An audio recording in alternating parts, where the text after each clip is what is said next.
Welcome back. Let's dive straight into today's Leetcode problem. Today we are solving earliest finish time for land and water rides too. As always, if you get stuck anywhere or need clarification, drop a question in the comments and I'll make sure to help you out. Here is the problem description straight from the site, but it's a bit of a wall of text, so let's break it down simply. You are visiting a theme park that has exactly two types of attractions: land rides and water rides. The main rule is simple. You have to go on exactly one land ride and exactly one water ride. But the order doesn't matter at all, so you can do a land ride first or a water ride first. For every single ride in the park, we are given the earliest time it opens and exactly how long the ride takes to finish. So if you hop on a ride the moment it opens, you'll be done when the start time plus the duration has passed. If you finish your first ride but your second ride hasn't opened yet, you just have to wait around until it does.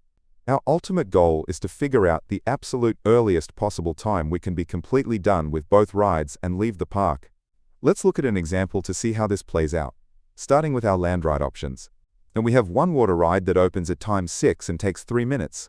Let's test out plan A, where we do a land ride first, followed by the water ride. We could take the first land ride at time 2, which lasts 4 minutes, so we finish it at time 6. Right as we finish at time 6, the water ride opens, so we jump on immediately and finish at time 9.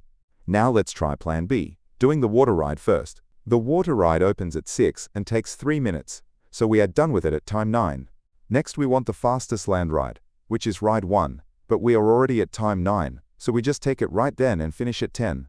Comparing the two plans, plan A lets us leave earlier at time 9, so 9 is our final answer. Just a quick heads up, we'll walk through the logic using Python, but I'll provide full code for Java, C++, and JavaScript at the very end. So how do we actually code a system to figure this out when there are hundreds of rides? Since we only ever have two categories, we can just calculate the best time for both possible orders and pick the smaller one. The real trick is figuring out how to choose the absolute best first ride. You might think we need to test every single combination, but really, the only thing that matters for the first ride is finishing it as early as possible. Why is that? Because finishing the first ride earlier means you either start the second ride earlier, or you just spend more time waiting, which doesn't negatively affect your final finish time. For the second ride, your start time is whichever is later, the time you finished your first ride, or the time the second ride actually opens. So our game plan is simple. Find the absolute earliest finish time for the first category, and test all rides in the second category against that single best time. Let's look at how this classification approach translates into code. Here is the complete Python solution, but let's break it down into bite-sized chunks so it's easy to follow. We start by creating a helper function that takes the lists for our first choice of ride and our second choice. Inside, we loop through all the options for the first ride to find the absolute smallest finish time possible. We calculate each finish time by adding the start time and duration, and keep track of the lowest one we see. Once we have that earliest possible finish time for the first ride, we loop through all our options for the second ride.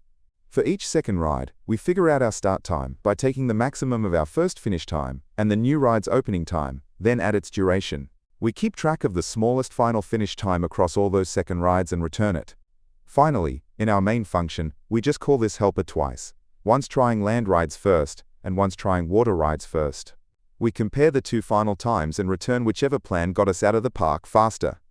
If you want to test this code out yourself without retyping it, you can go to the leetcodeunlocked.com/link in the description so you can copy the exact code. Now let's trace it. Let's do a quick dry run of our helper function, using the example from earlier. First, we loop through our starting options. Our first land ride finishes at time 6. The second land ride finishes at 9, so our earliest possible finish time for part 1 is 6. Moving to the second category, we take that best finish time of 6 and test it against the water ride. We take the max of our finish time, 6, and the water ride's open time, also 6, and add the duration of 3 to get 9. As for edge cases, what if the start times are astronomically huge numbers and there is a massive gap between rides? It doesn't actually matter. Our max function perfectly handles massive waiting gaps without needing to simulate the actual time passing. For the time complexity, it is big O of n plus m, where n and m are the number of land and water rides, because we just loop through each list once. And the space complexity is order 1, because we only use a few variables to track our best times no matter how many rides there are. The big takeaway here is that sometimes breaking a problem into two independent choices, like finding the best first ride, Vastly simplifies the math for the second part. Quick channel update. I'm trying out a new visual style for these videos based on some feedback, so please let me know down in the comments if you like this pacing better. Also, don't forget to drop your problem questions there too. As promised, here are the full solutions in other popular languages, which you can easily copy from my website using the link in the description. Here is the complete Java implementation. Next up, here is the C++ version. And finally, here is the solution in JavaScript. Before you go, check out my other channel, Leetcode Unlocked, where I'm slowly building a library of every single Leetcode solution on the platform. If you want to support this AI-narrated daily study project, you can buy me a boba using the link on screen. Please like and subscribe to get your daily streak done early, and I'll see you tomorrow.